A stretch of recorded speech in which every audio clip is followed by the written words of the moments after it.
Hello students, good morning. How are you? Fine. Today's we are discussing our chapter number 3. Geography का third chapter है our changing earth कि अर्थ में क्या क्या changes हो रहा है उसके बारे में और कैसे चेंजेस होते हैं उसके बारे में अपने को डिस्कस करना है। इससे पहले अपन ने देखा एनवायरनमेंट को और इनसाइड द अर्थ, पृथ्वी के अंदर क्या है, इस अर्थ के अंदर क्या था उसको देखा था कि इसको कितने पार्ट में डिवाइड किया गया है, इसका अपर पार्ट है वो किससे बना हुआ है, लोअर पार्ट किससे बना है, इनर पार्ट में क्या बना हुआ है। उसी को अपन आगे बढ़ाते हुए अपन देखते हैं कि ये अर्थ, और उसमें ही अपन ने एक डिस्कस किया था स्फीयर्स को, लिथोस्फीयर, बायोस्फीयर, हाइड्रोस्फीयर, एटमॉस्फेयर, है ना। उसी में से अपन आज जो स्पेशली डिस्कस करेंगे वो मेनली करेंगे लिथोस्फीयर की। किसकी? लिथोस्फीयर के बारे में अपन डिस्कस करेंगे कि व्हाट इज लिथोस्फीयर।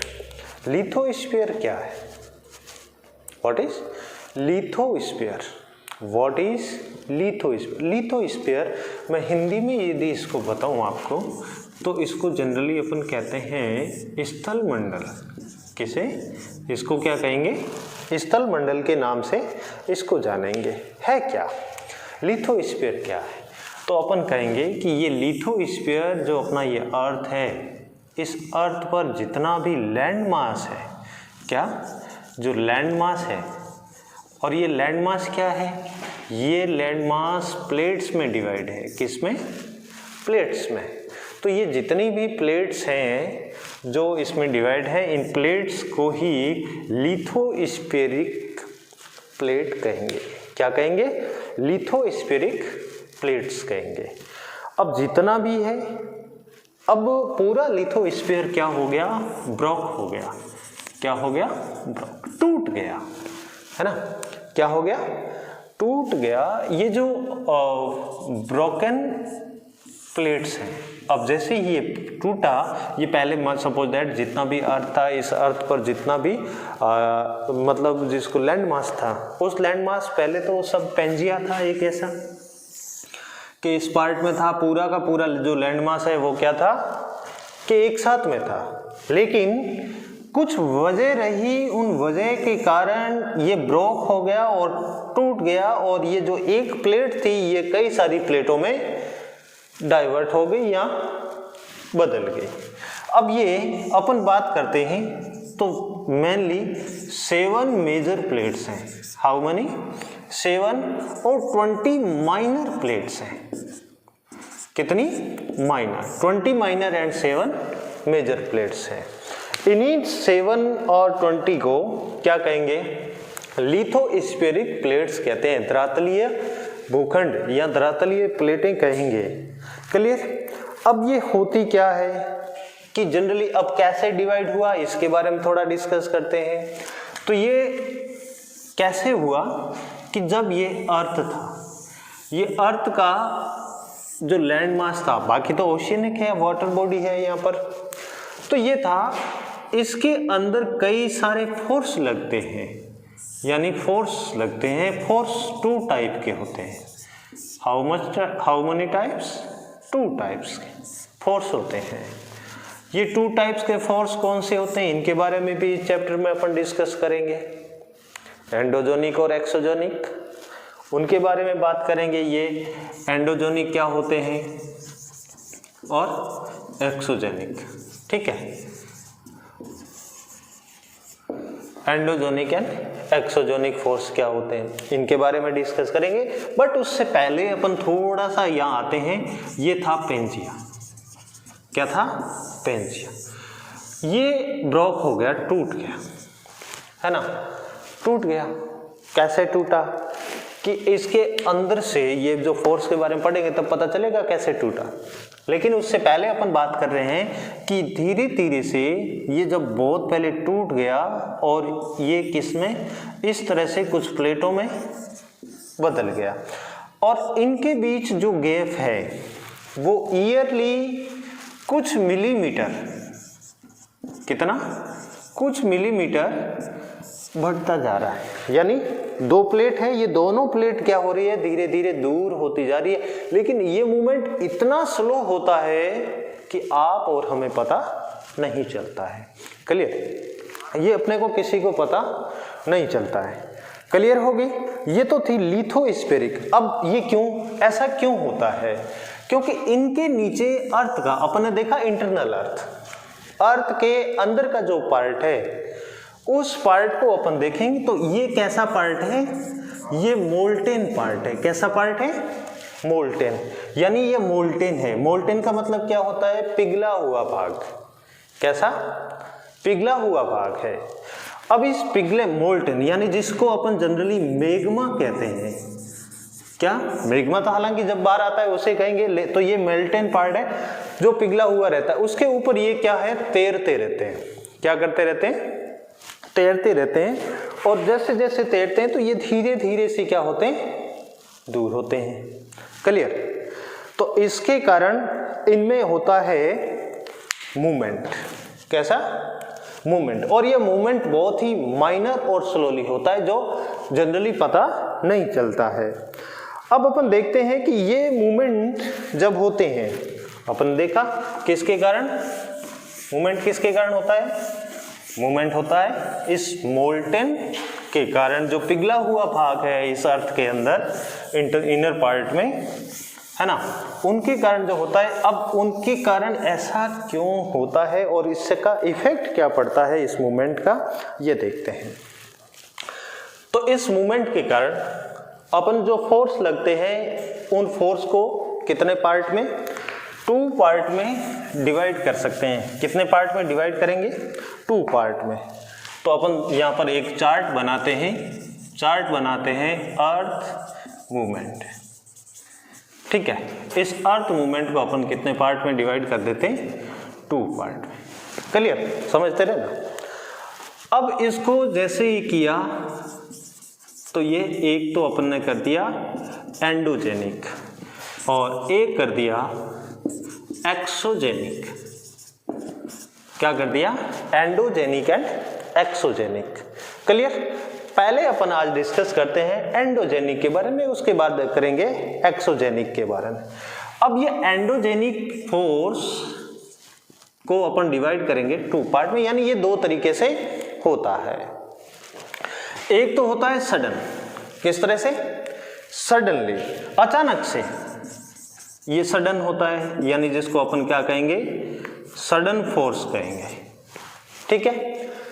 दूसरा होता है डायस्फेरिक। क्या होता है,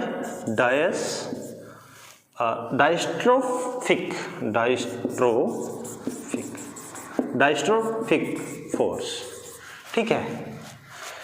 अब ये हिंदी में बताएंगे तो इसको थोड़ा समझ लीजिए कि ये होता क्या है। ये होता है आकस्मिक बल। क्या होता है, आकस्मिक बल। और ये क्या होता है, इसको हिंदी में कहते हैं पटल विरूपण बल। क्या, पटल विरूपण बल के नाम से जानते हैं। अब इनसे क्या होता है और इनसे क्या होता है। इससे तो क्या होता है, इससे केवल और केवल बिल्डिंग होती है, यानी बिल्डिंग फोर्स है जो कुछ न कुछ बनाएगा। क्या, ये बिल्डिंग फोर्स है जिससे कुछ निर्माण क्या होगा, माउंटेन हो सकता है, ओशियनिक हो सकता है, सी हो सकता है, लेक, ऐसा कुछ। लेकिन सडन से, जब अचानक जो कोई आता है, अचानक से जो भी आएगा, इसमें तो बहुत ही खतरनाक वाला बात होगी। तो ये क्या होगा, अचानक से होगा वो, एक तो क्या हो सकता है, अर्थक्वेक हो सकता है, वोल्केनो हो सकता है ना, वोल्केनो एक्सप्लोटेशन हो सकता है। वोल्केनो के अलावा यहाँ पर क्या हो सकता है, लैंडस्लाइडिंग हो सकती है ना। तो ये सडन फोर्स जो आकस्मिक लगता है, अचानक से पृथ्वी में कुछ हलचल, अर्थ के अंदर कुछ मूवमेंट हुआ और उस मूवमेंट से बाहर आ जाएगा। ये तो सब क्या है, सडन फोर्स के कारण। और ये जो डायस्ट्रोफिक फोर्स है। डायस्ट्रोफिक फोर्स यानी जिसको पटल विरूपण बल कहेंगे, ये बिल्डिंग करता है किसको, ये बिल्डिंग फोर्स, ये बहुत सारे तरीके से होते हैं। माउंटेन का जैसे वोल्केनो एक्सप्लोरेशन होगा बाहर से, और मेनली ये पृथ्वी के बाहर से लगते हैं, अर्थ के अपर पार्ट की ओर से लगते हैं, और ये आकस्मिक होते हैं, ये इनर पार्ट की ओर से लगते हैं। ये हो गया, और ये एक्सोजेनिक है, ये पृथ्वी के बाहर से, और ये एंडोजेनिक है, वो सारे अंदर से। और अंदर से लगने वाले दो तरह के फोर्स होते हैं, ठीक है। और एक्सोजेनिक क्या होंगे, इस एक्सोजेनिक के बारे में अपन पढ़ेंगे, जैसे रिवर, विंड, ये सारे कैसे फोर्सेज हैं, एक्सोजेनिक फोर्सेज हैं। तो यहां तक क्लियर हो गया होगा आपका। वापस से देखिए, अर्थ मूवमेंट के फोर्स को अपन ने टू टाइप के फोर्स होते हैं, endogenic force and exogenic force, ठीक है। ये टू टाइप के फोर्स, एंडोजेनिक फोर्स टू टाइप से लगता है, सडन फोर्सेज होते हैं और डायस्ट्रोफिक फोर्सेज होते हैं। सडन फोर्सेज में अर्थक्वेक हो सकता है, वोल्केनो एक्सप्लोटेशन हो सकता है, लैंडस्लाइडिंग हो सकती है, और ये बिल्डिंग फोर्सेस। ये आपकी बुक में इतना सारा है, हालांकि इसके और भी बहुत सारे एग्जांपल्स हैं जो आप अपर क्लासेज में इसको स्टडी करेंगे। अब देखिए कि होता क्या है, अर्थक्वेक से क्या होगा। सबसे पहले अपन डिस्कस करेंगे अब अर्थक्वेक के बारे में कि अर्थक्वेक क्या है,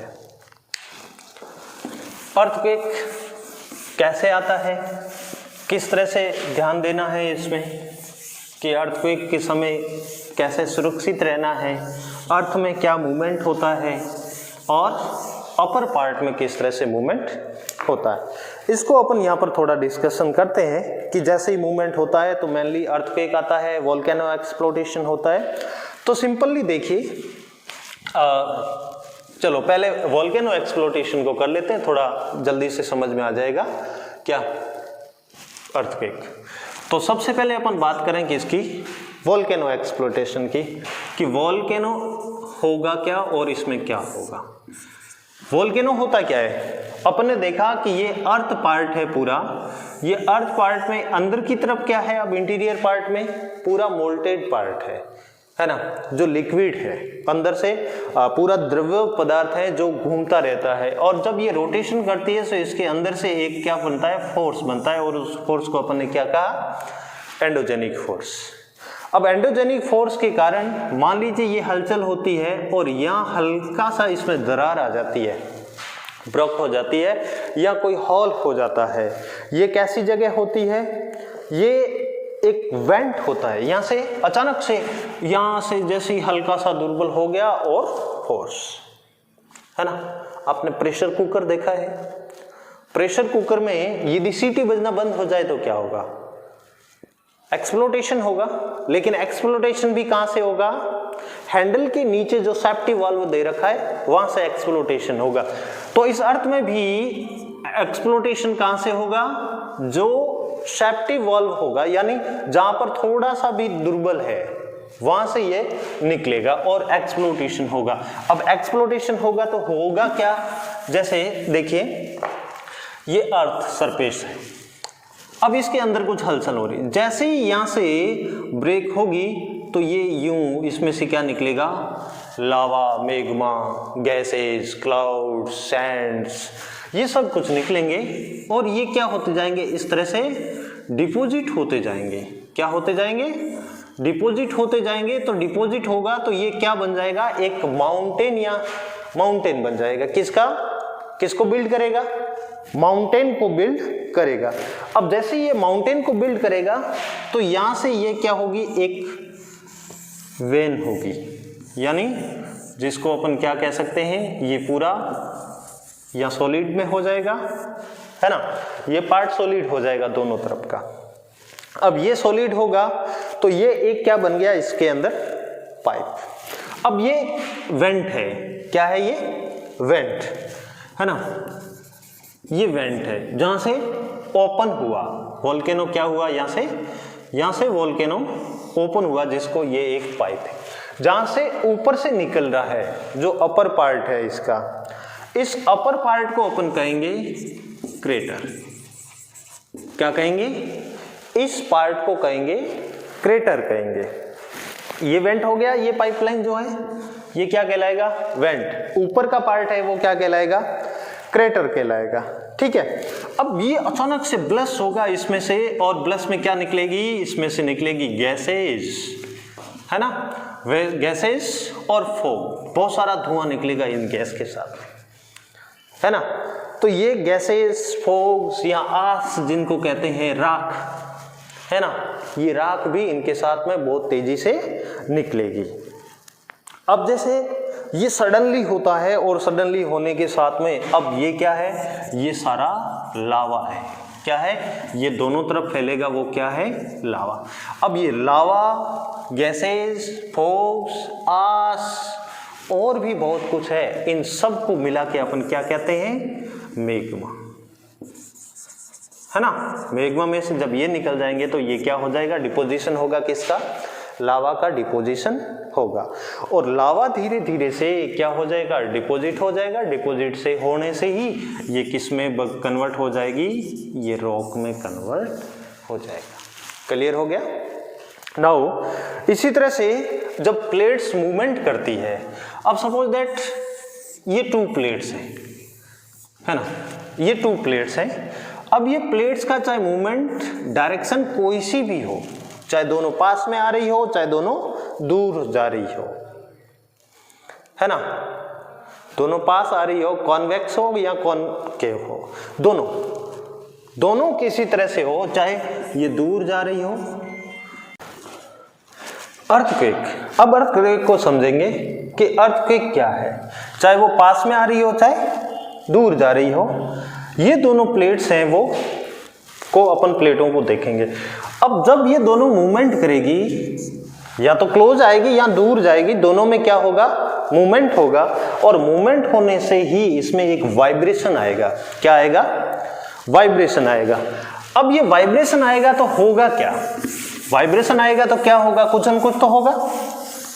वाइब्रेशन कहां तक जाएगा? अपन किसी एक कटोरी पे यदि कुछ गिरा देते हैं या किसी पे कुछ मारते हैं, है ना, हैमर की चोट करते हैं, तो हैमर से क्या होता है? वाइब्रेशन होता है।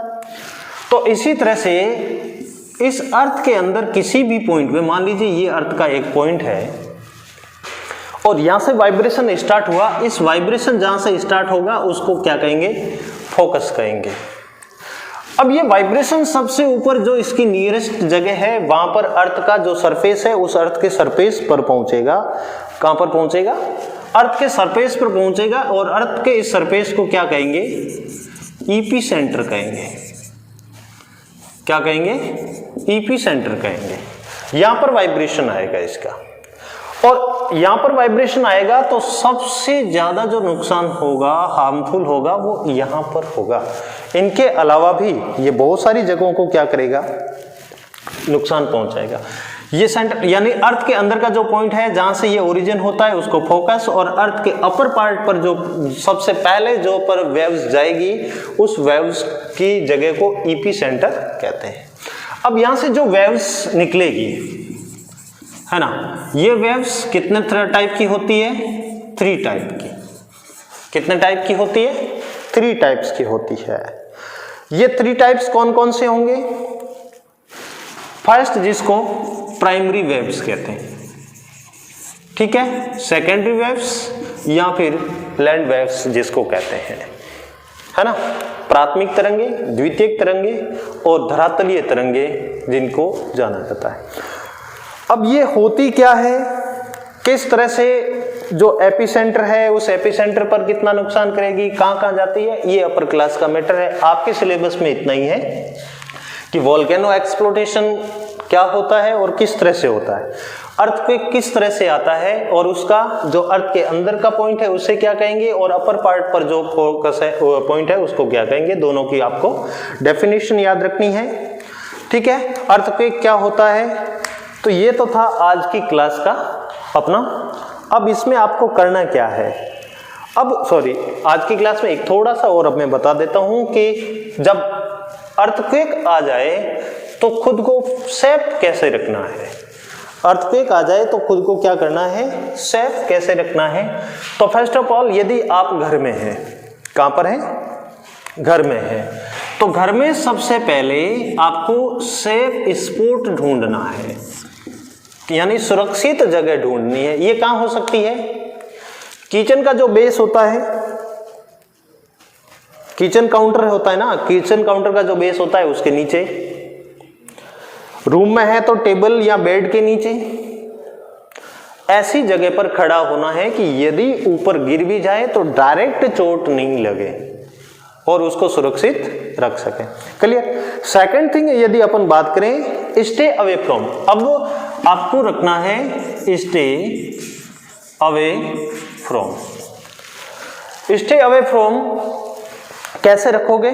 जैसे घर में कुछ चिमनी है, आप बाहर खड़े हैं, आउटसाइड में खड़े हैं, ट्री के पास खड़े हैं ये, या फिर चिमनी में खड़े हैं, यानी तो उससे दूर रहना है। यदि घर में खड़े हैं तो कुछ फोटो फ्रेम्स हैं, उनसे दूर रहना है, या घर पे ऐसे कुछ वस्तुएं जो ऊपर रखी हुई है और वाइब्रेशन से नीचे गिरने का डर रहता है, उनसे आपको क्या करना है? दूर रखना है। और ये 3 स्टेप ही है जो अपने को रखते हैं, बी प्रिपेयर्ड, यानी हमेशा अपने आप को क्या रखें? तैयार रखिए, या तो भाग जाने के लिए, लेकिन भागना ऐसे नहीं है, भागोगे कैसे? बिल्डिंग से दूर एक खुले में जाके खड़े होना है, उसमें भी इमरजेंसी गुड्स आइटम्स या जो भी आपको जरूरत है वो आप क्या रखेंगे? साथ में रखेंगे। क्लियर? ये था अपना अर्थक्वेक और वोल्केनो, ये क्या होते हैं फोर्सेस, इन फोर्सेस के बारे में अपन डिस्कस करेंगे।